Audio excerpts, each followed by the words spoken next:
It's Bella K's I Love It, I Love It, I Love It. Was that like one of the first sessions with Bella? She had written the first verse and chorus and posted it on TikTok.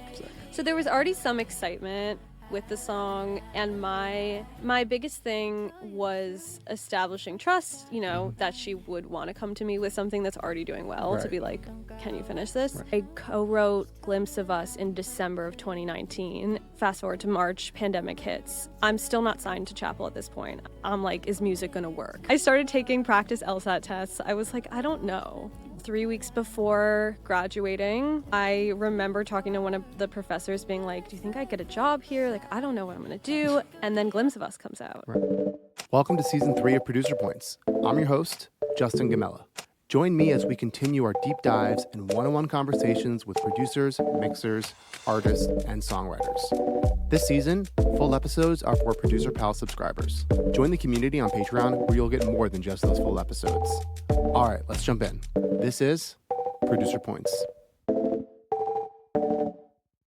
Today on Producer Points, we're sitting down with an artist, producer, and songwriter who has been absolutely killing it lately. She has cuts with Twice, Bella K, Jimmy Levy, Skye Riley, aka Naomi Scott, Suki Waterhouse, Brett Eldridge, Sarah Kays, and many more.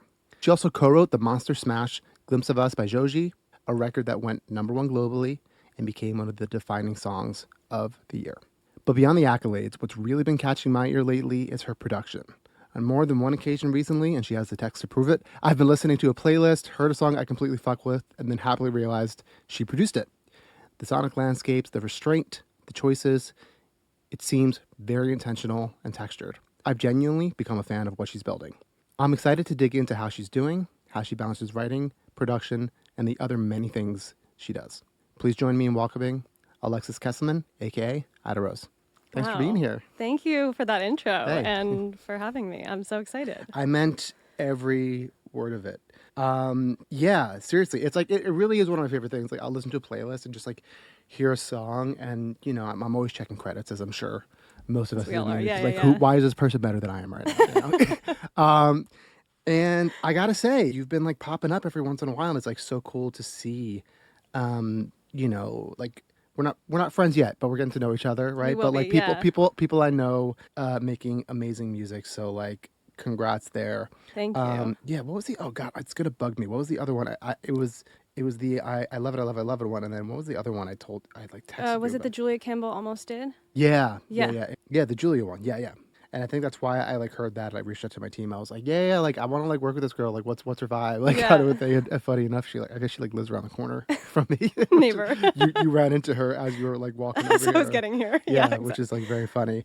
So yeah, Julia, excited to meet you in a couple weeks, unless the session get canceled, because LA be LA. We always start off with how you got your start into songwriting and production. And I know nothing. I know nothing of your story, so I'm excited to hear it. That's perfect. Where's the start? So I'm from South Florida, and I have two amazingly supportive doctor parents, and they had a baby grand piano at home, and I thought songwriting was something that everyone just did. It felt so natural to me. I was like, we're all writing songs. Right.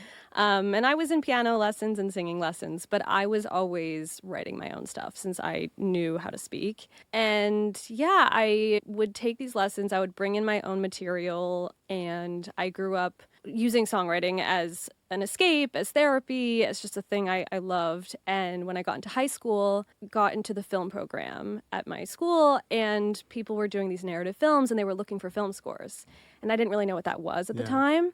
But somebody was like, I'll take a mic and just record you at the piano playing. I was like, okay. And they were like, by the way, that's film scoring. I was like, cool. So I kind of started looking at that, and I was always like a fan of Diane Warren, and I was studying different writers, but then I started looking at Hans Zimmer and looking at scoring that felt like more of a job than songwriting. Yeah. So I was like, maybe I will pursue film scoring as a career. And I went to Frost School of Music at the University of Miami. Okay.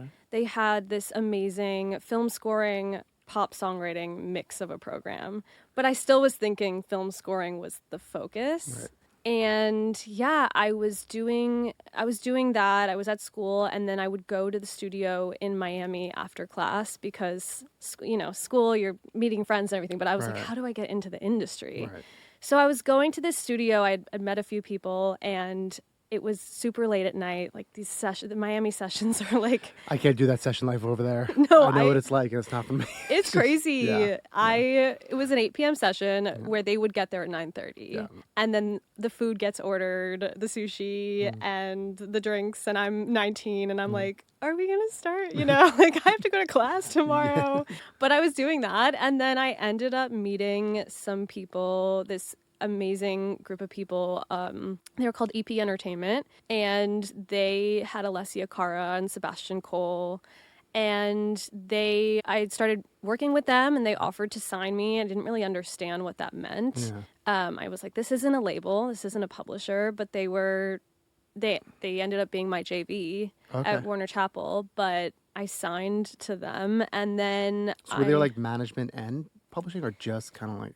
They were like developing me. So I Okay. was kind of management, kind of publishing. I wasn't a publishing deal at the time. I'm only curious because, like, from like a listener's perspective. Right? Yeah. Like, what was that? I guess if we had to define it, it would probably say it was like just kind of like an expanded publishing deal of some kind. I put it under management, to be honest, at first. Yeah. They ended up bringing me to Warner Chappell, so it became more publisher. But they had artists signed to them, so I did my first LA writing trips with their artists. And I would come here and try to work with them, and it was very developing. But they kind of told me at some point they would hopefully bring me to a publisher. Right. Okay. That was what it was. I mean, no, that's a good. I mean, like, I not enough people do developing anymore. Yeah. I feel like it's very hard to find people who are willing to be like, all right, like, we're not going to make money off you for maybe 5-10 years. Oh, totally. I mean, they took a huge chance on me. And so you signed to them, signed to Warner Chappell, and when was the move to New York? So I moved to LA in 2019. I graduated school and moved out there, and I was just writing with whoever I could get in the room with. They were bringing me to some label meetings, and I was mostly doing pitch and just trying to do anything I could to meet anyone. And then I co-wrote Glimpse of Us in December of 2019. It was just one of a bunch of sessions I was doing. And then fast forward to March, pandemic hits. I'm still not signed to Chappell at this point. I'm like, is music going to work? Because I'm back home in Florida. I started taking practice LSAT tests. I was like, I don't know. You were like really like not sure. I was like, it's not working yet. And now no one can do sessions. Which is like crazy. I think it's like always such an interesting thing when you like literally had written that hit song. It was just in my Dropbox. That was going to change your life. Right. And it just like, it takes time. Yeah. You know what I mean? It and really it's just does. like, you know, here's a question that I'm sure listeners would want to ask, but like when the write was finished, did you feel like that song was special, or like what was like the initial feeling after it? I think we all knew it was special. I think it was a 6/8 ballad. Right. So it was as special It can go either way. You know? Yeah, like I remember showing some people and they were like, this is really cool. It's theatrical. Like, I don't know if it can be pitched. Right. Maybe Adele, maybe Sam Smith. Right. So I didn't know. I don't think anyone saw that it had legs. At least the people on like my team, we weren't necessarily jumping to pitch this one. But I loved it. I knew it was special. And Connor and Riley and Katzel, they had all worked together a bunch, and they were so good at producing a vocal. So I had done the day of demo, and then Riley ended up doing a male demo. But that's smart. I tell people all the time, if you have the opportunity to do that, like, do it. Yeah. It just helps like literally 2 times the pitching. Just why not? Right. Why not? And like, don't use like the AI to do it. I think you find like an actual singer to do it. That's just my take. Yeah. I think AI is like, you know, change the vocal and like in a pinch if like someone's like really like, hey, we need to hear a guy vocal on this. And you do what you have to do to get a cut. Exactly. You do what you have to do, but I think that really helped. There were, you know, female and male artists that were interested, and so that was exciting to have both versions. But yeah, they were so meticulous about that vocal. And I think it was the first session I had done where the people I was working with, they really cared about that lead vocal. And I remember listening being like, I sound good on this. Like this is, but I think it really helped in the pitching process. Speaking as a vocal producer, like I bang my head against a wall, like trying to tell producers, like, you have to be good at vocal production. You have to care. Yes. Yeah. And it's like, it's how you're going to get, you know, outside, like, people can say like, oh, it's a pitch vocal, like, it doesn't fucking matter. It's like, it absolutely fucking matters. Like, you need to sell that song. Yeah. And if like you half did a vocal, I'm sorry, it's not. It could get cut. Sometimes songs are that deniable, but Totally. at the same time, it's like if you want to like give it that extra insurance, do it. And then on top of that, which I feel like you're having success in this, is that like you work with artists, and when they hear their vocal, when they work with you versus other producers, it's like, oh, sick. Yeah, Like I think that is such an exciting moment where an artist is working with you and they just love how they sound. yeah, I think that's so important. So yeah, why not with a pitch song? Yeah. If you're gonna produce out the drums and you're gonna produce out, it's gonna sound almost radio ready, but then the vocal is 2 takes. Yeah. So when you were working with the McDonough boys over there, what made you say like oh damn, I sound good? Was that like during tracking? Was that like when they sent the bounce? Like what was that experience like? I mean, it's so crazy because this was one day, Right. 5 years ago. But I just remember how meticulous during the process. I mean, I think we spent a few hours on that vocal rather than like, okay, the pitch song and then 30 minutes to cut it and that's it. Like, hope I sound good in post. Yep.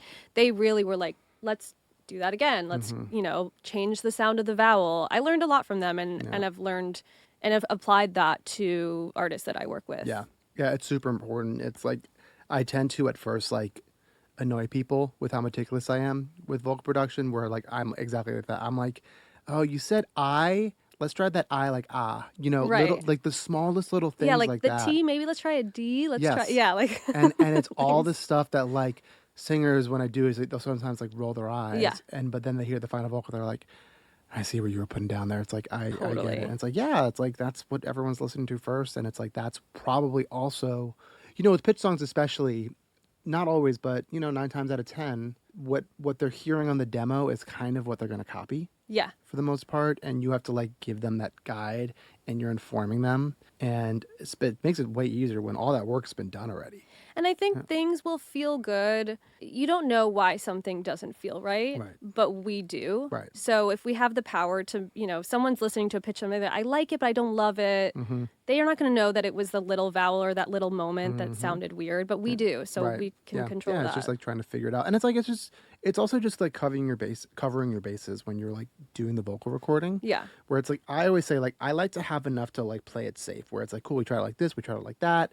And then like, if you're like, hey, I actually don't like that I said instead of I. It's like, cool, I have it.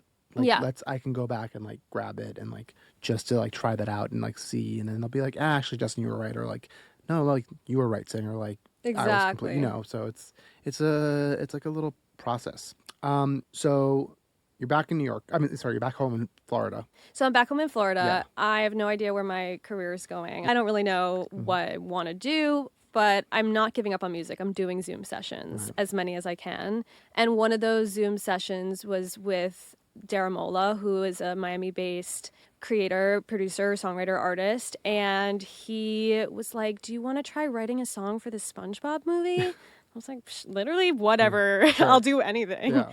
So I end up getting this cut, which kind of my first what felt like a big cut with Becky G and Trevor Daniel and Tiny. And it was just so weird because I wrote the song in a room and it came out and I was in the same room and everything happened. I'm in this one room because of COVID. Right. So it didn't feel real, but also it was real. And Right. it kind of opened the door to a few other things. And I eventually get offered a publishing deal from Warner Chappell. I also had started posting some TikToks and doing my artist thing a little bit.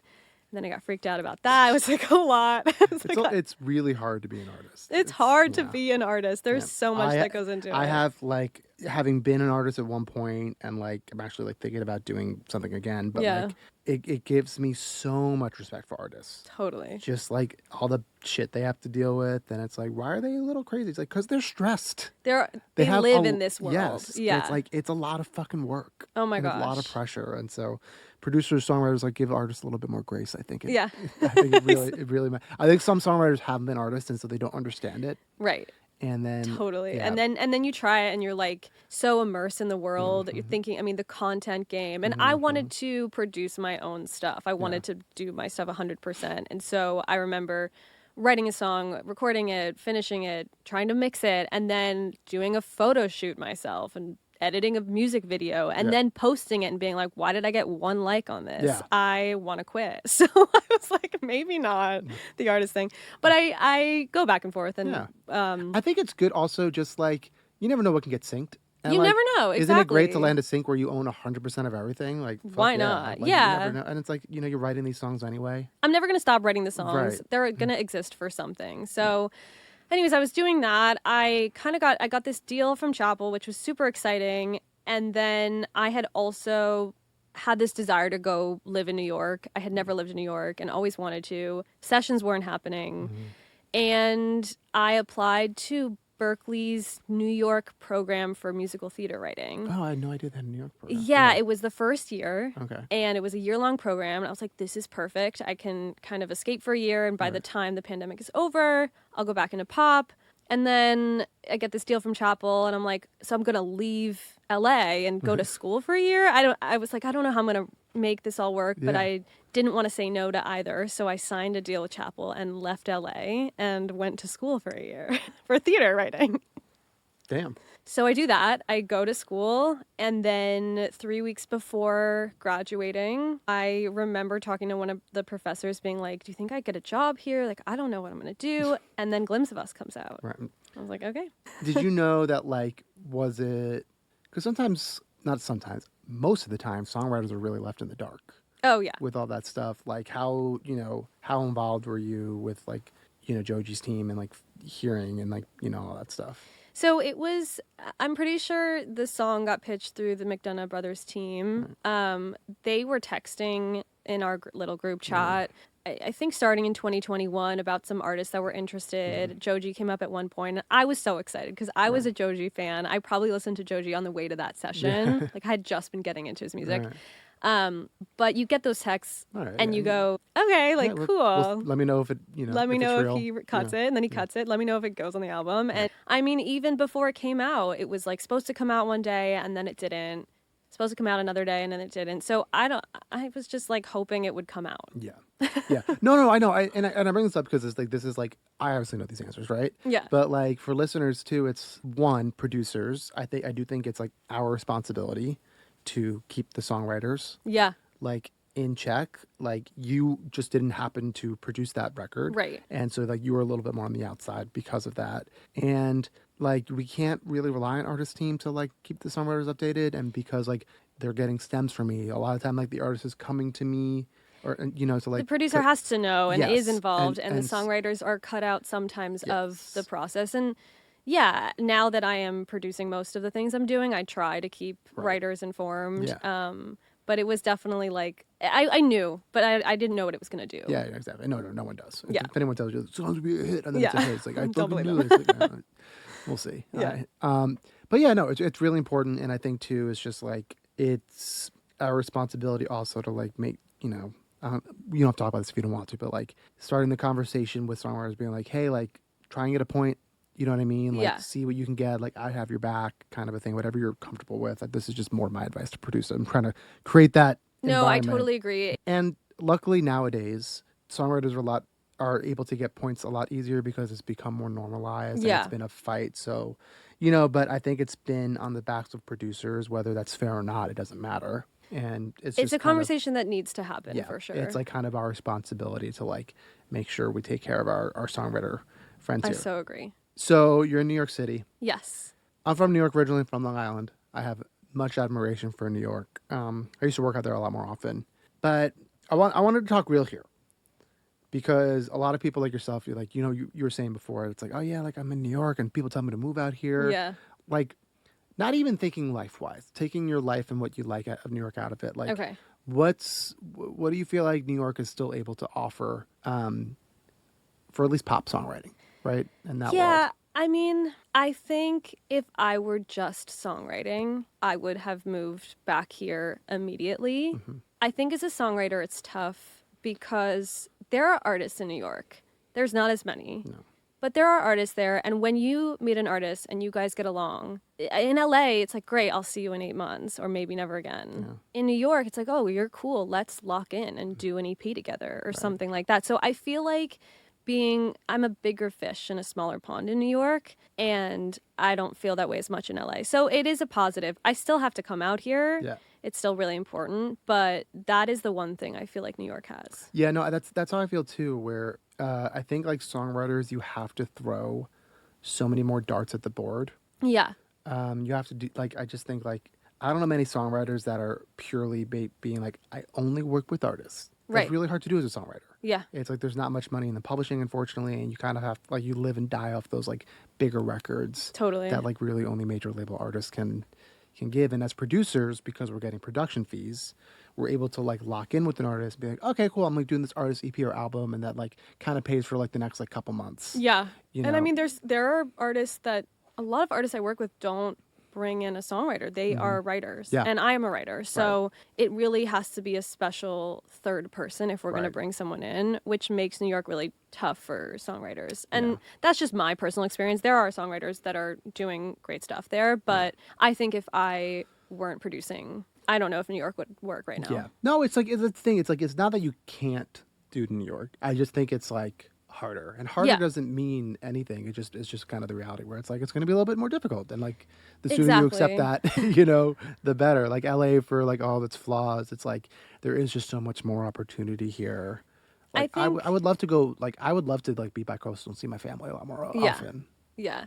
I like hopping around. I'm getting tired of it. Yeah. We'll see what happens, but for now it works. And I think also the fact that I'm not in that developing stage anymore. Right. I think if I were trying to break in, I wouldn't. Well, New how York old are you? also. I'm 29. Okay, so you're saying you're young still.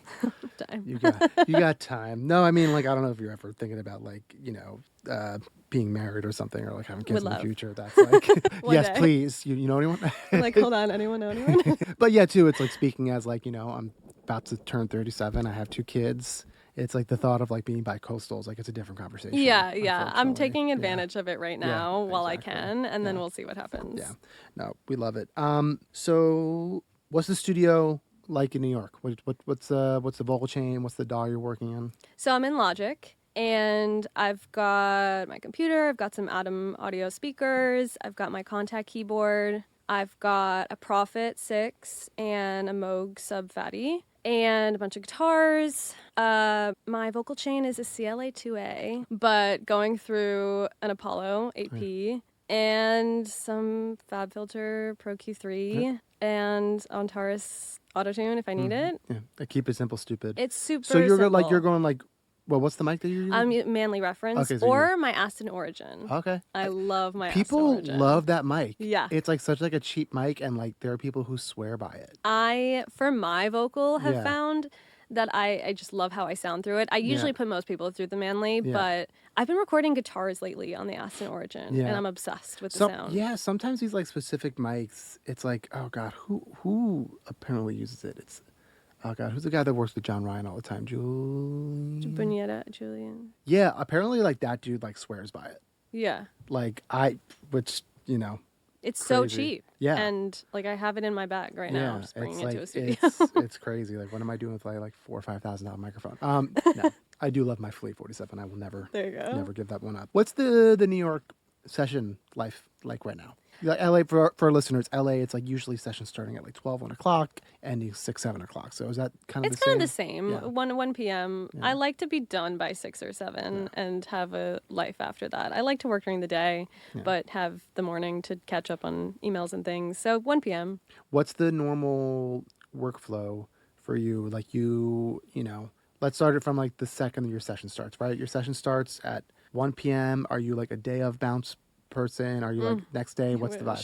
vibe? The artist gets there and a lot of chit chat, a lot of I usually start with tell me everything. Right. They're like, whoa, or they're like, here's everything. And I mean I'm songwriting first. So I would rather have a great song than focus too much on production during the day. And sometimes an artist comes in and they're just so clearly in charge of the songwriting. And then those days are really great because I get to be like, okay, here's a finished bounce because Right. I've been working the entire Right. 6 hours on a synthesizer while you're writing the verse. Right. And then the other days, I love being a part of the songwriting process, so it's not a complaint, but we'd finish with like a guitar vocal and then I'm like, give me a moment to Right. to get this. Let me dig in. Because I'm in the weeds of the songwriting. I'm Right. like, tell me the backstory. Tell me every little thing I should know.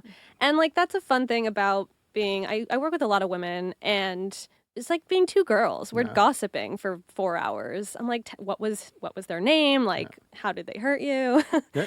And then, and then by the time it's done, I'm like, oh my God, there's production to be done. Yeah. But No, I'm the same way. I feel like you and I are very similar because I'm like I am a songwriter first. I still do like sessions where like I'm not even producing. I'm Yeah. just like top lining, and it really depends on the day. Like some days where it's like, oh, there's 3 songwriters here. I don't need to be involved Right. that much. I can kind of like maybe offer a melody or a lyric here and there. Exactly. But I get to like dig into the production so much, and I can get those bounces way faster. But if it's like me and like an artist and a songwriter, or me and an artist, it's like, okay, I am in the weeds. I am like barely touching the computer. Right. Because like I'm the same way. I'm like such like a, if the song's not good, I don't care to produce it out. No, exactly. I just like, I don't want to, and so I want to make sure the song is as good as it can be, and then like I'm big on like I want to get the vocal sounding great, and I'm comfortable like sending a guitar vocal, Yeah. and then just being like, cool, like I don't know when I can produce this out, Yeah. but like here's your vocal sounds great.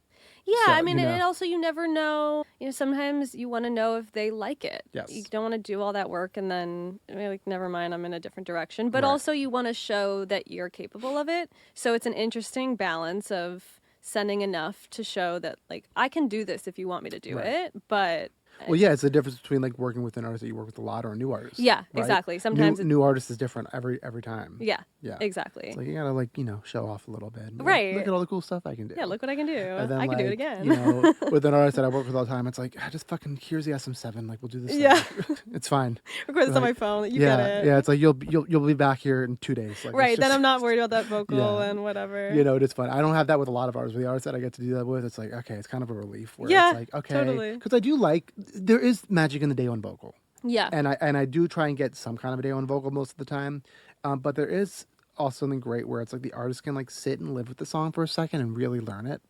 Yeah, totally. And then come back and be like, okay, I got this down, and like I want to try this like this because I thought about it's like sick. It's so amazing being someone who also has been on the side of being on the mic when you just write something versus when you've lived with it. Yeah. And it's so cool when someone comes back and they're like bodying the song. Yeah. And you're like, okay. And there is also a difference. Like it's an awkward thing to talk about, but it's very true that a lot of songwriters are like super musical too, and just have fucking amazing timing and can just like do anything. And not all artists are like that. Yeah. And that doesn't make them any like worse or better of an artist. It's just like kind of like not everyone is like can like fucking understand like complex like musical theory things and like the timing is like this, it takes them a Right. second to be like, oh, okay, that's what it is. And like And sometimes it's not a melody that they would normally sing. I think that's what it artists have their groove and then you give them some weird interval that is cool, but it's not their normal thing. Yeah. It takes a second. yeah, and like that's good, like you're pushing them out of their comfort zone. Right. And right. like I think artists, like I was just talking about this with my manager this morning, that like I'm the kind of like person where it's like once I get to know you, I will like push you yeah. to like get you out of your comfort zone. Has that hurt me in my career? Maybe, but I think it's also done really great things for It's my good. career. I think it's a good It's thing. like it's more it's like the people who get annoyed by it are usually the ones who like don't end up having long careers. And I've noticed like I've been doing this for 10 years now, like the people I've pushed, I'm not taking credit at all, but the people that I've pushed are the ones that like have success because they like being pushed and they want to be better. 100%. And know it what I takes mean? that comfort level, Yes. for them to also know that you're not pushing them outside of who they are as an artist. Right, I think right. that's really important. Yeah, and it's like to me, it's like how I usually try and pitch it is I'm like, let's just try it. Let's try it. And Yeah. like, I'm not saying this has to be on the final version. Like, it's always going to be up to you as the artist. Like, Yeah. I'm working for you. You know what I mean? And Sometimes they take a version of it too. Sometimes it's like, do this harmony, right. and they don't.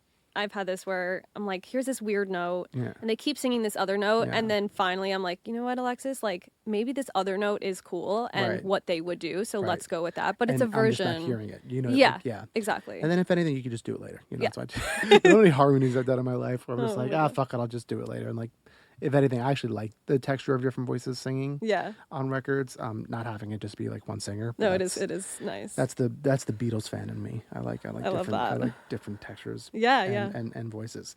I'm curious about the workflow when you're here, Yeah. not having like your full rig and stuff. So like, what's the studio setup like here?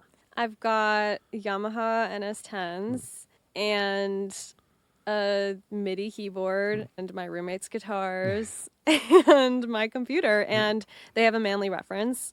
Okay, so at least you have the same mic. Yeah, which is thank that's, God. That's huge. Yeah, that's big. Into an Apollo, but what are the ones that are on the desk? The twins? Or the Apollo Twin.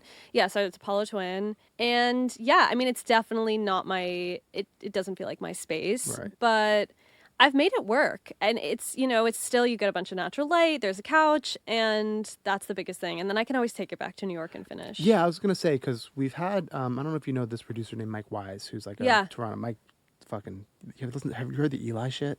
Oh my God, I'm obsessed. So good. It's so good.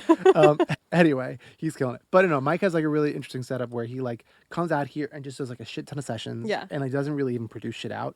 And then he'll bring it back to like Toronto and produce it out. Do you do like a similar thing, or do you like kind of like work the same? No matter Yeah, what? I definitely do. I do a similar thing. I mean, I love my profit. I love doing passes where I'll just try a bunch of random stuff and use it as ear candy. And I can't really do that as much here. Yeah. So I will get it to a point that I'm happy with it here, but it's not my space as much. So I'm going back and I'm finishing things in New York for sure. Yeah. Yeah, that's like kind of I'm the same way. Like I don't do too many trips. Like I'll do a natural trip here and there. I'm about to go to Korea. Oh. I'm excited about that. I've never gone. But same thing. I'm like, okay, if I'm here, I'm just like kind of like focusing on just like getting what we need to get. Yeah. And then like when I'm back in my space, because same thing, like I have my synths, I have my things. Right. That like I know I can just like be more creative and like have less pressure. Exactly. To, Exactly. do the thing. And when I'm here, I mean, this trip is a little bit different, but usually I'm meeting a bunch of new people.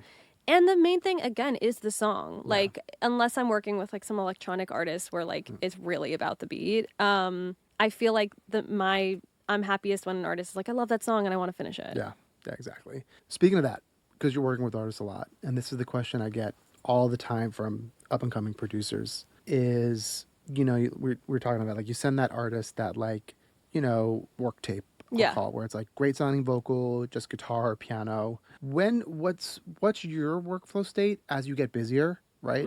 Where it's like, okay, I want to finish this, but like I only have so much time.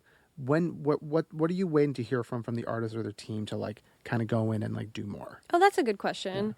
I mean, if an artist is really excited, but yeah, I usually like to hear a little bit of this is, keep going. Right. I mean, I don't need this is coming out, Right. but I think it also depends on how many records I've done with an artist. If I've done 12 and nothing has come out and I'm kind of waiting, I'm like, maybe I'll slow down on this, but I do want to feel like I'm a person that can deliver. And I've definitely learned, oh my God, I've learned that and definitely overpromised and under-delivered with bounces. And so I try now to show early on what I can do and then be like, okay, I need a little bit more of like where this is going. Yeah.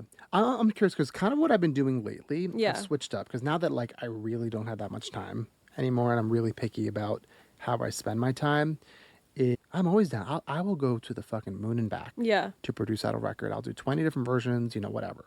But where I'm at now is like, I'm kind of the opinion where like, if you at least are considering releasing it, even if it's just like a piano vocal or something, like you kind of like, I'm not saying you have to know if you want to release it, but if it's in contention, right? Yeah. And I kind of now refuse.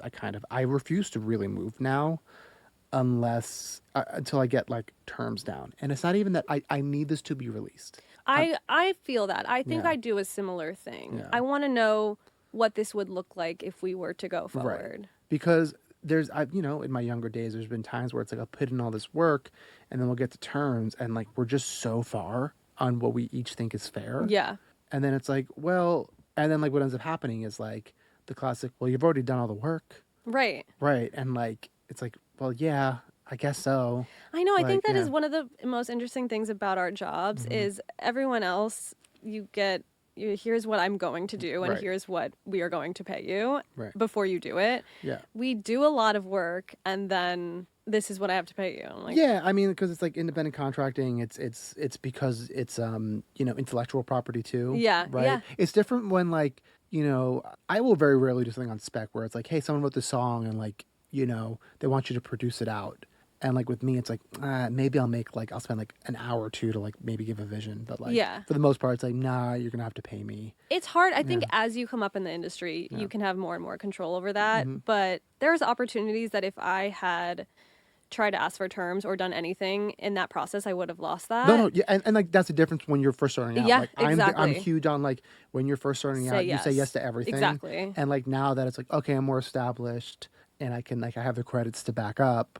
Like okay, I'm not gonna let you like push me around, Exactly. kind of a thing. And it sucks because sometimes it's like this is real talk, but sometimes the artist like doesn't even realize what their team is asking for. Yeah. And then they'll like hit me up, be like, hey man, like what's going on? I'm like, I don't know, man. Like this what's happening. They're like, wait, what? Right. I would never go to an artist around the team's back, but if the artist comes to me I know. and it's like, what's going on? I'm like, well, this is what's happening, so I don't know what to tell you. Right. And then, and I get it, like people like this is a business. It's managers and lawyers' jobs to like get the best thing they can for their client. Exactly. That's like my managers and lawyers' job too. But I don't know. I try and be a pretty equitable person, and sometimes what people think, it's just like difference of opinion. Like what I think is equitable, sometimes people think is like not equitable. Exactly. It's also different if, you're doing a few songs and this artist is looking for one song versus you're doing an album with an artist. I found that there are days with certain artists that I'm working on a bigger body of work where we've like lost a few days of songs that they just wanted to try something and I'm like, this is not going anywhere. But it's about the relationship. It's about them feeling safe to be like, I want to try this weird thing. I'm not going to be like, what are the terms, Yeah. No, exactly. And like, Yeah. And like, that's the thing too. It's like, it is different when you're like, I'm more like, that's what I was like trying to frame the question where it's like, you have a session with an artist and like, all right, they like, and like. Exactly. No, the more I of, like, totally. these, like, the usual LA like one-offs. Yeah, Obviously, once yeah. you're like working on someone's entire project. No, but that's what it is. It's like if you're doing this one-off song, how far into that demo am I going? I'm booked. Right. So It's like I am a busy fucking person, and like Exactly. as much as like I would love to fully produce out every single song I write, like that's just I not. can't give it the treatment. No, that's just like not reality. No. And like, and because I'm an insane person, I really do go insane when I produce records and I try everything. Yeah. And so I know myself and like I need to make sure that like it's going to be worth it for me to like do that. Yeah. 100%. Yeah, I just did a record like end of December where I think I re-recorded that piano over there like 4 different times with like completely different mic setups. Yeah, oh my gosh. Because I was just like, nope, not right. And like I tried, but that's like my process. Yeah. Of like, mind you, it was only like a piano and like vocal record for the most Right, so part. you So wanted that, I needed to get it right. But still, it was that's how crazy I am. Yeah, as you should be. As you should be. Oh God, it's the whole thing. So the one thing I wanted to ask about, talk about a little bit is like kind of like because you're still doing some scoring work, right? Or like a decent amount. I wasn't sure. I'm doing more theatrical stuff. Okay, right you want now. to talk about that a little? I'm Yeah, curious like what's yeah. been going on with that. So I went to grad school. I started writing a musical with one of my best friends, Jake Weinstein, who I met in grad school, and we came up with this whole original show. It's this magical plot about an artist going through the frame. The show's called Through the Frame, and it's been so much fun and such a nice contrast to the pop stuff. Yeah. The pop stuff is fast, it's fickle, you don't know what's going to happen, but you have these quick dopamine hits of I have a release, whereas we are playing the long game. Musicals I know take years. And we're both doing other things. We can't fully focus on it, but it's been so much fun to develop characters and figure out what they want to say and also make it pop. Like that is the thing. I wasn't a theater kid growing up. I loved it, but I wasn't in that world. That's why I wanted to go to grad school. I was like, I want to write musicals and I don't know them. Right. So I was the person like bringing in produced out demos with synthesizers and weird stuff. And that's my goal with theater is to make stuff that could live on like a Lorem playlist, but that also happens to be in a musical. No, that's it. I was going to ask because I know like a lot of these like people writing musical theaters, it really is like just the songs, maybe a piano that like is implying what, the strings would do or whatever. But I think the line the past couple of years has been blurring between like musical theater and pop. Yeah. And, like, now that like having pre-recorded tracks, it has become a little bit more acceptable in like Broadway shows. It is hard when you produce out something kind of similar to what we were just talking about. You produce something out and then it's like, well, that song doesn't make sense for the show, so we're going to cut it. Yeah. Or we need to completely add a new section. And I'm like, well, I recorded like a live take of, So that is interesting. And I've learned to kind of pare back my demos a little bit where I'm like, okay, if I have to change the tempo, I'm not screwed. We have to figure it out. Yeah. Yeah. That's like the thing about Broadway shows. I was talking to Doug Schott about this. Yeah. That like there's like these crazy tempo changes and like just things, because it's like you're trying to like feel the thing. And so it's like, that's why it takes years. Yeah. Because you're like, fuck, we have to start from scratch. That plus finding a theater and finding yeah. producers and a director and workshopping it. And then who knows how long it's going to stay open. It's such a crazy world. And I only know a little bit. Do you know Petro AP? Yeah, I love Petro. Okay, I was going to say I should introduce you if you guys don't know. Oh, he's the best. He has my heart. Him and his brother both. I don't know his brother. Oh, Yanni. He's a mixer. He's amazing. Oh. You should use him. I use him all the time. Oh my God. Okay, great. Yeah. Yanni's an amazing mixer. I didn't know that. Yeah. No, they're like... Petro's the best. Yeah. They're both like some of the best people. They've both been on the podcast. So like... Oh, amazing. Anyway. Oh God, I love those boys so much. Same. Looking for another way to support what we do here at Producer Points? Head over to our Sound Better storefront or our Patreon where you can find a bunch of great things to get from us. What are those things, you may ask? You can find production and vocal production templates made by yours truly. You'll also be able to find a bunch of other things that I'll be adding there in the coming months, including mentorship, songwriting advice, or anything else you guys would like on there. Let me know. Producer Pal subscribers will be able to get additional discounts on the Patreon only, not the Sound Better. All right, gang, back to the show. Okay, so I want to go on to our next section here. Yeah. This is the song deep dives. Cool. First one we're going to talk about is Skye Riley's, aka Naomi Scott, her character from Smile, Death of Me. Cool. So I'm just so curious how that opportunity came up, because you did like most, if not all those songs. Yeah, there was one I didn't do. Okay. Well, that fuck they had... that song. Exactly. No, great song. They had chosen before I was brought in. I got an Instagram DM from a friend who works at Paramount. So check your DMs. Yeah. She was like, we're looking for songs. She had known her boyfriend is a DJ and electronic producer. Yeah. So he and I had done a collaboration, and so she knew a little bit of my work, and they were looking for, I guess, a sound. I mean, this is an artist, so they wanted pitch songs, but they did want it to feel cohesive. So they basically just said, we're doing some kind of horror pop film, and we need songs. So I sent in some things I already had, and then as it goes, heard nothing. Right.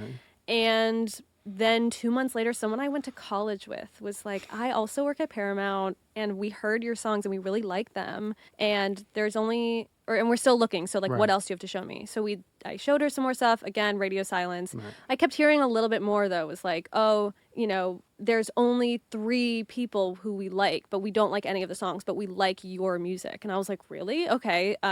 Like your artist project music, you're saying, or just like the stuff that you sent over? We like the songs. They're not right for the film. Okay. So we're going out to you to, do some more. And then I started hearing from higher up at Paramount. And I was like, okay. So there was one weekend where I was like a Friday evening. It was like, can you turn around 5 new ideas by Sunday night? I was like, yeah, let's go. So I made a song called Blood on White Satin, and it was an idea. They had sent me some references. I sent that in with like 5 other ideas that I was like, it's Blood on White Satin. Right. That's the one. But like, sure, if you want other ideas. Sent those in. And then, I eventually heard, it was like a few months, but I heard that they liked that one and that they actually liked another demo that I had sent in, that they decided that was interesting to them. And I went to the Paramount lot, just emailing them like, I'm in town, would love to meet you. And they sat me down and they were like, we're using those 2 songs.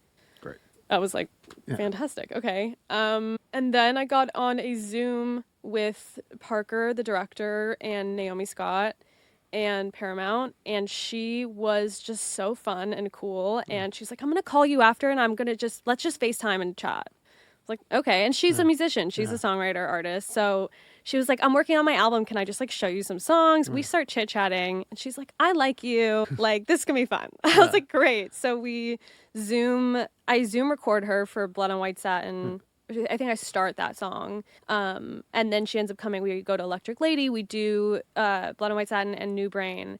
And then she was like, For our listeners, it means that like you went to the studio like record her vocals and stuff. Yes, Yeah. we went to do vocals. Yeah. And then at that session, she was like, "There's a ballad in the movie, and I want to write it with you." And so we wrote a ballad, and then "Death of Me" was the last one where again they needed a credit song. Right. I think they had that title, and we were at her studio in LA, and we were actually going to do like a press. They were going to film us, and we weren't supposed to write that song. Right. And she leaves for like 20 minutes and she comes back and she's like, "We're actually writing the credit song, I decided." And I was like, "Okay, cool." So like text my manager like, "I'm doing the credit song." And then we made Death of Me. Yeah. And I just love that one. It's one of my favorites. That's fucking so amazing. Yeah, if you have like the actresses, you know, like fighting for you, Yeah. you know what I mean? It's just like great that like, I mean, that's amazing that she seems really fucking great and that she wanted to like do it with you and like. And I just be love that super she man. wanted to write the songs Yeah. in the film. I mean, she really was trying to become Skye Riley and embody the character. Well, I think that's smart too, because it's like the more involved you are with the song and the writing, the more it's going to feel like, you know, you and like fit your vocal range in like a certain way. And fuck, really, that's crazy. I didn't know like what the process. I saw she was a co-writer on it, but like sometimes, you know, they just like do that where Totally. it's like, yeah, she, you know, we gave her a point or something. Yeah, So, no, she was amazing. Yeah. I mean, that session for Death of Me was so much fun. We had done, I think, the melodies, a day of just the melodies, and then we Right. went back and wrote the lyrics. But I remember, you know, having her do some melody passes and putting together some of hers and some of mine for that chorus. I was like, what if it... And it just was so synergistic, and we also just couldn't stop laughing. So it was like the best day. She recorded it, posted it on TikTok eventually, and Sick. she was excited about the song too. I think she said that too. She was like, "I will be more excited if I'm a part of it and I Yeah. care and I like the song." And so, you know, she's saying that to the director, and he's like, "Wait, I can't fight Well, that." because so many of these like movie songs sometimes are just like so shitty, and I think they're shitty. Yours are not. Thank you. But like, I think they're shitty because you're trying to please like 10, like 10 different executives, the director, the actors, Yeah. the writer. You have to please so many people that you just get this like. Yeah, it's this- been like molded and shifted. Right. and It's like you're yeah. trying to please so many people and everyone has an opinion versus like, okay, now you're in with Naomi and you're only trying to please each other. And- like more traditional songwriting. you know? Yeah, it was so cool. I mean, so many people are like, you know, sync is so hard because there's so many changes and they're going to shift and change a song. I got very lucky with this project. I mean, there was one long intro they added to one of the songs, but besides for that, a few lyric suggestions, Right. but they were really cool about us. And we wanted it to feel like an artist project and Yeah. to have an identity. So I think that was what was so cool is when they realized, oh, we like a few of this person's songs. Let's use Right. your songs and make it feel cohesive. Yeah. No. I mean, it was.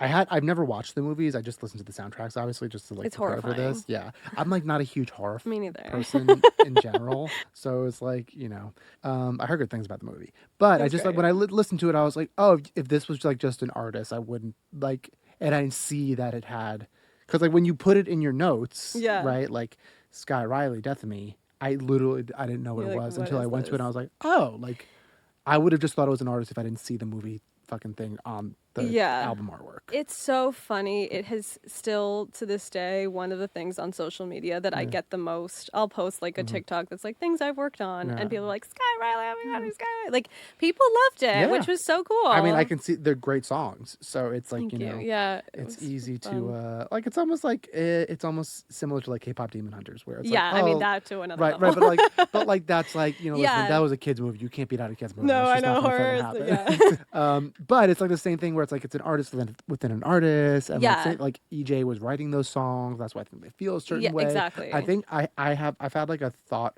like from that process that like we're gonna have more of this happening, where it's like like they're gonna have the people who are singing it involved in these projects because it just like kind of does a thing. it does a thing. Yeah. Yeah, That, 100%. like the Lin-Manuel effect, maybe. Who the fuck knows? Yeah, I don't know who started it, but Um, Lynn, we'll credit Lynn. anyway, speaking of her, the vocal production approach on there, the vocal is like crazy distorted and has a lot of cool effects. Do you remember like what you used and what the thought process was behind it? Yeah, I mean, I think it's so funny because when she initially went in to sing all the songs, she was like, I'm copying your Idarose artist sound. And I was like, I wouldn't, this is like me as you. Like, this is not what I do. But she kind of was emulating the vocal that I had laid down. But Death of Me, she put down the vocal first and kind of knew how Skye Riley was going to sound. But then I knew this is a credit song. This has got to feel fun and big and weird. So I remember finding that in the chorus, it would be really cool to use Alter Boy and like alter the formant in moments. Right. Which has become something I've kind of used a little bit. I mean, it should be fun and weird and campy. And so there were moments where she was saying like knock down, and that's like a very more of like a nasally syllable. And so I was like, what if the formant went up on that and then it went down later? And those are some of the fun moments I remember. I'm glad you said campy. Because I think sometimes like we as songwriters and producers are afraid of that word. Totally. And I don't think you should be. I think like the more you embrace like campiness and what's the word I'm looking for? It doesn't matter. It kind of like you'll have bigger success and harder failures. But I think it's like that's what happens when you go in that direction where it's like you take the big swings. Yeah. I think people try to be so cool. Right. And I think being cool is so boring. Yeah. And I think it's so much, it will be cooler if you go weird and then it either works or it's like, that was weird. just like, I say it in like a session a lot, but I'm like, commit to the bit. Commit to the bit. Totally. Right. Totally. It's like, we're writing this kind of song, like go full ass on it. Yeah. And like do it. Like, don't like be afraid where it's like, are we going too far? It's like, let it go too far. I mean, 100%. We're making a credit song for a horror film about a pop star. Right. So it's like, we're already in a land that feels crazy. Right. Like, we just got to go there. It's just like, shouldn't be boring. Just go for it. Yeah. Like, I'm constantly the guy in the session where like, they're like saying a lyric in the chorus. I'm like, what if we just said it 5 more times? Yeah. Exactly like that. Everyone's like, what? I'm like, yeah, it doesn't matter. Right. You know 100%. what I mean? It's like, it feels good. Like, you'll know if it's like too much. Yeah, exactly. But like, I don't know. I just cringe. That's the word I'm looking for. Yeah. Cringe is cool. Cringe is cool. And like, what, I don't know. There's such a line between what is and isn't cringe. Yeah, but like I think the artists that like take those big swings, it's like they're also not afraid to like release a song and like it didn't do well. It's like, all right, on to the next one. Yeah, or like exactly. At least write it and then it lives on their hard drive and it's like, yeah, that was cringy, like too cringy. And also what is cringe to the public is so different. Like, I think people sometimes buy something more because you've gone farther into a place. Mm-hmm. Yeah, no, I think it's like, I could talk about cringe for hours, but like I think with cringe, it's again, it's you're not trying to please everyone when you do something cringy. Yeah, no. And you're being like, this is my niche, and I'm doing this for this song, or I'm trying to get like this type of audience. Yeah. And if it's gonna, I think if you're turning people off, you're probably doing something right. Yeah. Right. It's like if you're gonna, have a song and have people like, oh my fucking God, like I'm sure like people with like Pink Pony Club. They're like, what the fuck Well, I was is just this? thinking, like, Chappell's a great example. Chappell's a perfect example of, like, going all in and being like, nah, this is what I do. And, like, you're either going to love me or hate me. Exactly. And exactly. Like, great. Like, I love her. Some people are going to hate same. her. And it's so much more interesting. Yeah, it's a million times more interesting. One of the other things about the song that it's obviously a classic, like, pop dance move, but the kick in there is huge. Obviously, there's a lot of side chaining. It sounds like you're even side chaining, like, the vocal verb and the delay. Yeah. And stuff. But just in terms of like structuring, I don't know if you do like food group busing, but is that like kick kind of on a track by itself and like most things are like side chaining to it, or like what's kind of I'll usually put a kick by itself. I think with that song, I had a bunch of percussive drum layers, which I always do. Yeah. I'll like bring out splice, but then combine. Right. But I always usually keep the kick alone so that I can sidechain. And that just felt interesting to have that vocal sidechain and all of the layers of it. So kick was alone and then layers of percussion. Sometimes I'll even have a kick in that, in the sample, but I just take out the low end. So there's probably like a little extra boominess from the other samples that's just like... It's kind of creeping back in. Creeping back in a little bit. No, we love that. I so rarely do like the kick by itself, like not within the drum bus. But usually when I do, it's like usually like when I'm doing like a more like trappy kind of beat. I don't do too much like dance shit like that, although I would like to. But like that is the move. It's just It like just fucking, feels, it feels really great. yeah. It's like kind of perfectly in your face and like really really nice and punchy and I like to like hear like with like my producer, you know, mixer ears being like, ooh, what's actually ducking, what's not, Right. what am I thinking that's ducking, Totally, totally. you know. And And it's just fun to have that control, to be yeah. honest. Curious if you remember Yeah. the synths in that record, like, you know, the bass, the synth bass and everything sounds really good. Were those mostly like your real synths, or like was that mostly in the box? A lot of that was in the box Yeah. because of the way we were at her Right, I was studio. curious, And yeah. I remember I had some starters, and I only had the verse as a starter. And it was honestly a few different things I just put together, and she heard it and she was like, I think let's write from this. So it started as just a bunch of sample things that came together. And the chorus, yeah, I think the bass is Trillion, and I'm just filling in some We love art. Trillion. Yeah, we love Trillion. Some Arturia stuff. And then I think I went in and I maybe added a little ear candy, but that one's not super crazy as far as exciting stuff here and there. It just feels fun. That was my main goal. I'm curious, like, I feel like I know what the answer is, but I'm curious what your philosophy is, where it's like you have your Prophet, you have your Moog that you love. Wait, side note, is it Moog? Moog, I don't fucking know. Okay. Moog, I think it is Moog. Okay. I'm just an idiot. No, I don't. I didn't know. I always say Moog, and then I'm like, Yeah, I don't care. Okay, perfect. Bob can come over, punch me in the face. It does, same. No. What was I saying? Clearly, you can live without them. Yeah. But what makes you be like, I like having like my real synths? I was such an in the box producer for so long because I was a piano player growing up, and then open Logic, and that was how I started. So it was all in the box synths, and it was so much fun. But I think I had to unlearn in the box. Whereas a lot of people start with like real instruments and they're recording things, and then they have to learn how to go into Logic or whatever. I had to unlearn that. And so I think that's why I love having a synthesizer, and I love being able to look at a session more horizontally versus vertically. And that's what I love about, and I can do that with, you know, opening a Mellotron plugin and adding some things, but there's something so nice about getting audio.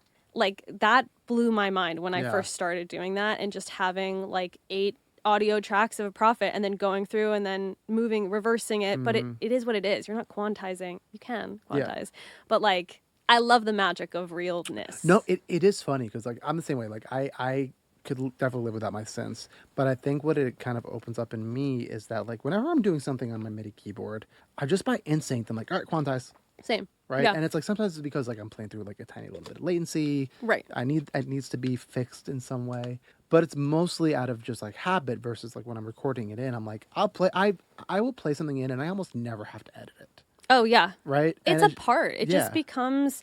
It's so cool. I was watching a mix with the masters and watching Jack do his thing, you know. But he was just recording like the feedback of hitting something on something else and then automating it in and out. And it's little moments of things and the accidents. I mean, the amount of times I'm like switching from one Prophet sound to another, and I'm like, that was so cool. Yep. That's a transition. Yeah. Because you were saying you do the same thing that I do, where it's like just hit record and then I just fucking start like Just whatever. playing things. Like mine, I have the, you know, the little switch that that Australian company makes, like the RR6 or whatever. Okay. It's like all my synths are connected to that one thing, and I can literally switch between between them with like just a switch, and it's all just recording at the same time. And I fucking love that workflow. So cool. I like that I can just be like, oh, okay, I did some takes on like my like sub 37 here. Let me like mess around my Mellotron. Yeah. You know, and just like keep going. It's I like, think it's great. yeah, that's the kind of fun that you just like you don't get it with MIDI. You can't get it with MIDI. You can in a way if you like set up like a track to record audio while you're doing it, but that's like another fucking 10 steps. It just doesn't. And there's something nice about like turning a knob, you know. Like, and what's crazy too, it's like when I work with other producers, like even when I'm in like Omnisphere or Serum or whatever, I'm almost committing right away every time. I play it and I commit it, and they're like, "What are you doing?" I'm like, "Oh, I'm like you. Like I like having audio." Yeah, I like audio. Like, it actually took me a minute. Yeah. Like, I feel like I came around to it, but I was feeling like, okay, I don't want a production that feels just yeah, I don't know. I don't want Yeah. to look at the left and right and feel the same. I want some stuff that I can like throw into the right ear, throw into the left ear, just Yeah. weird stuff. Well, then it's funny because like a lot of them are like, well, what do we gotta like change the key or change the BPM? I was like, well, fucking stretch it. I'll stretch it It's like, and audio I don't shift know, it like and- what would happen if I did it on my Juno? Like I would stretch it, or like maybe I'd play it again. Like I'll figure it out. It's the magic of the moment. I don't know. The records used to sound like the room they were in. Yeah. So I don't mind if something sounds a little weird because we changed the key. Yeah. The only time I really care about that is if it's vocal, like maybe. like a sub bass or something. Yeah. Right? Like something like that. It's the only time I'll be like, okay, maybe I won't commit this yet because like if I have to change the key, it's gonna be a real pain in the ass. But Right, everything else, I'm totally. just like, I don't give a shit. Yeah. Okay, so we're gonna go on to our next. Oh, I wanted to ask one little tiny thing. Yeah. According to the credits, Manny Marroquin mixed it. Yeah. Just curious, what was it like as like, younger producer having a track mixed by like a legendary mixer? What was that? I think he nailed it on the first try. Of course he did. But And like, I am so annoying about mixes, as we all are. Yeah. I remember hearing it and being like, no, yeah, that's it. Yeah. Like it was so cool. I mean, I'm such a fan of his work and also it was cool because there was a level of mixing that had to do with the movie. Mm-hmm. And so seeing it on the live screen, I know that was another level of sound mixing, Right. but it just felt so great. yeah. What was it like? I've had my tracks mixed by like a couple like bigger names, and it's like it's never. I don't want to say it's never because like that, I'm trying to not put myself down too much, but like it's always like fuck, that's just better. It's not like miles better. You're just like fuck, it's better. It's just better. Yeah, but like, what do you feel like Manny brought out in the record? If you can remember that, like that you were like, oh man, he did this specifically that like made the record feel like. I mean, these were like your classic pop records, Right. and I wanted it to feel as big as a Lady Gaga song. I mean, Lady Gaga was like a huge reference, and I just wanted it to feel really clean and really polished. And I tried to get it as close to that as possible. Right. But like, I'm working with like God Particle on my master, and that's it. So like, I just remember how clean it sounded, and blasting it in my car and putting my headphones on, and it felt right. The bass, but everything just felt balanced, and Isn't it so annoying? it's so annoying. It's like rude. It's like the best and worst thing in the world. Oh yeah, when you get it back. I find that when I love my demo mixes, I don't like the mixes I get back, Yeah. and when I hate my mixes, I love the mixes I get. Like Yeah. when I like what I'm sending, I struggle sometimes more, and I think knowing that he was gonna mix, I was like, okay, I'm gonna take this to a point, but Yeah. then like let him do the rest. Do you have like a go-to mixer that you like generally use for most records? I have a few people. I love Jeremy Inhaber. Mason Levy is great. He, oh my God, I'd probably drive him insane. I drive all of them insane. Good, But like, that's our job. yeah, I just, I mean, he mixed one of my artist songs, and I literally think I was like, I just wanted to sound exactly like what I said. I was so annoying. I was like, can you just use God Particle? He's like, no, I don't. It's like, I could, but like, just use your mix. But no, he was so cool about it. Those are Pedro. Oh, Pedro Coloni. Pedro Coloni. He'll be here on Monday. Amazing. Yeah. Amazing. Yeah, He's great. He's been doing my favorite mixes lately. He's just like He's such a awesome. fucking great mixer. I really love what he does. Yeah, no, it's just funny because like I felt like that more in my younger career where I was like I would hate a lot of the mixes I got back. Yeah. And I've learned that it's kind of a combination of two things. Speaking for myself, that like one, my mixing wasn't up to par yet, and two, I hadn't created the workflow, and I didn't have like the people that I like generally like to use for as mixers. Yeah. And I'm like pretty adamant where if like, when someone's like, hey, I want to do this song, my first question to me is like, who's mixing? And if it's like someone like a Manny, I'm like, okay, well, I'm not going to say don't use Manny Marroquin, right? Right. But if it's like someone who like I haven't really heard of yet, and I check out their mixes and I'm just like not quite sure of, Yeah. I do try and do the thing where it's like, hey, listen, I'm happy to use this person, but But like, I work really well with these guys. Yeah. Like I work with them all the time. They get it right on the first or second mix. Yeah. Like our workflow is just really easy. Can we try these? I try and have those conversations. It just ends up being a taste thing. Yeah. I mean, so many times they're coming in like the final leg of the race, Yes. and you've been crafting the sound. Yes. And even if you're like, I like what I'm doing, keep it close. Yeah. They still have a taste of how they like a vocal. And that's the thing too. It's like it's not that like those mixers are bad. No, I think it's that's what a I'm saying. taste It's a thing taste because like almost. the fact that I have like 3 or 4 mixers in my bag that I choose from. Like I'll pick them for different projects. Yeah. Mostly because I'm like, oh, okay, I think like this person will be great for this project because of X, Y, and Z. 100%. You know, I'm like trying to be intentional when I like bring someone in. Yeah. I'm not like, as much as I love helping out a buddy, I'm not like No, bringing it has someone to. in. It has to feel right for the make project. sense, And you know? sometimes you don't have that control, and you Yeah. kind of work with whoever. But it's an interesting process that I'm Yeah. still And, learning. and the biggest thing for me, just because I'm a whiny little bitch, is like if they're not mixing in Pro Tools, I'm like, it's not gonna work. Because I am in Pro Tools and I just want to send them my session. I'm It's so like, jealous. I don't want to make stems. Logic needs to make it easier to export through with buses and all of that, or Yeah. with my sum folders. That's Oh, you gotta what. check out this AI thing, Forte. Okay. It's like it basically like it'll make stems for you. Really? Yeah. Okay. Yeah, it's for Pro Tools and Logic right now, and I mostly use it to import because I don't have to make stems export. Yeah. But basically, you can tell like, hey, this bus. You have to. It takes like maybe 30 minutes to set up, But then you're just but then you just like tell it, and it like does it for you. because I'm the biggest sum folder user. Yeah. Ever. No, you should look into it. Okay. It's like it's Great. Forte AI. There's a bunch. Totally There's gonna like look Forte into AI. that. There's like this other one, Bounce Factory. Yeah. It's the kind of AI that I'm like, yes. Yeah. I'm like, that is the AI I Give will- me this shit. Yeah. please. Don't write a song for me. but- Soundflow too, but that one takes a little bit longer because you have to like learn how to code it. Mm. Okay, we're gonna go on to our second song here. We're pausing here on the free feed, but the conversation keeps going on our Patreon. Become a Producer Pal subscriber, and you'll get the full episode plus everything else we've got going on over there. The more Producer Pals we get, the more content we can create for our subscribers. You can find the link in the show notes. All right, back to finish the rest of the episode. Before we wrap, is there anyone that you want to like shout out? Anything that you're working on that's coming out soon that you want to let our listeners know about? I would say that if you haven't heard the latest Berklee music, that is a project that I'm really excited about. I love it, I love it, I love it. And then she put out Steady and Wonder Wander, which we also did together. So watch out for Bella and some other stuff too, which we'll see. We'll find out. You never know. We'll see, because this is going to either come out in May or like November. I have no fucking idea. I have no idea. Well, Alexis, thank you so much for coming. We'll have all of her socials and like Spotify playlists and stuff that you can check out all the amazing work that she's done. But thank you to you. Thank you to our listeners. And take care, guys. Thank you. Thanks for listening to Producer Points.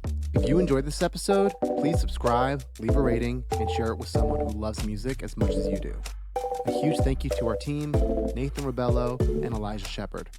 You can check out all the songs we've talked about on our Producer Points Spotify playlist. And if you want the full episode, join the Producer Pals community on Patreon. Links in the notes. Until next time, this is Justin Gamella.